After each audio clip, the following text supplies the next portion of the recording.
neema ya Mungu ikifunguliwa katika maisha yako ni njia mojawapo ya kupaa juu kama tai. Sema amen. Maana yake kila unachokifanya kinainuliwa, kila unachokifanya kinabarikiwa, kila unachokitenda kinapokea kibali mbele za Bwana.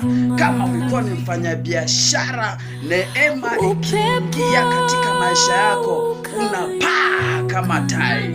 Kama ulikuwa ni mwanafunzi, kila utakapoingia darasani Mungu atafungua ufahamu wako wa akili katika masomo yako. Mwambie Mungu akupe neema. Haleluya. Neema inaambatana na mafanikio katika maisha yako.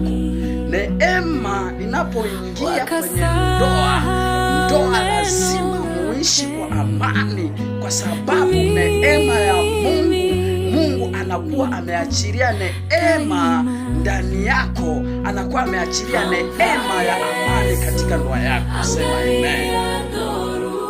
Mwambie Mungu akupe neema.